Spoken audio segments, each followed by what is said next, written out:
Hi, PD parents. This is Dr. Wes Fryer. Today is April the 17th, 2023, and I want to talk to you a little bit about this unit that we have started last week and this week, where we are talking about conspiracy theories. Now, we're going to be talking mainly about the moon landings, the Apollo moon landings in 1969 through 1972, and we are going to be studying this SIFT web literacy framework. One of the things that I have talked to the students about at the very beginning, and I'm assuring you, is I'm not here to indoctrinate students into any political party.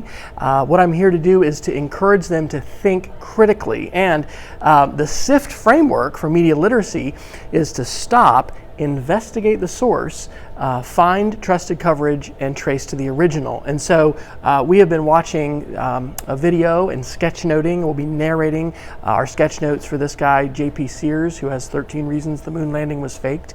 And as we talked about today, there are so many different sources of information. It can be very difficult. It can be challenging to know who to believe and who to trust. And so after watching this, we're going to be watching someone who is a film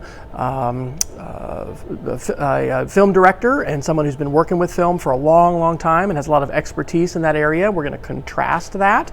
And then students are actually going to create a video. So our purpose is to develop our web literacy skills. Of course, we're developing our communication skills as well, using sketch notes, which if you haven't seen some of those, I would encourage you to ask your student to show you their digital portfolio where they're sharing some of those. But we're going to also be narrating those, and we're going to be creating videos.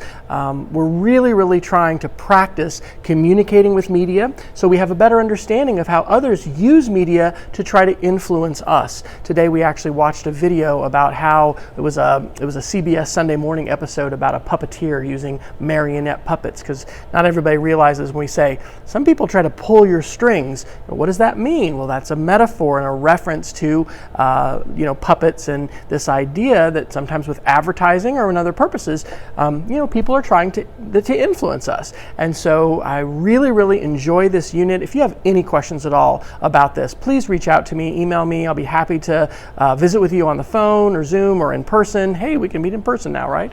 And be able to dialogue if you have any concerns or questions, because this is, I think, the at my previous school, I guess I taught this 6 times. So this is my 8th term to use this with middle school students, and I just continue to refine it. It really is fun, but it really is important for our students to recognize there are some crazy ideas out there. We'd say that, I tell them, some conspiracies are real, and we have to check them out, but the really wild ones, that's what we're calling the Froot Loop Conspiracy Theories. They're just way out there. Those are the ones we want to avoid for sure, and we want to try to recognize some of the characteristics of those so that we don't get taken down a rabbit hole and convinced of something that's just really wild and crazy. We want to be savvy. We want to be good consumers of information and ideas, and we also want to be responsible sharers of that information as well. So if you have questions, reach out. I'm really enjoying teaching your students, and we've got about 5 weeks left in the semester, so things are going to go fast from here. Take care.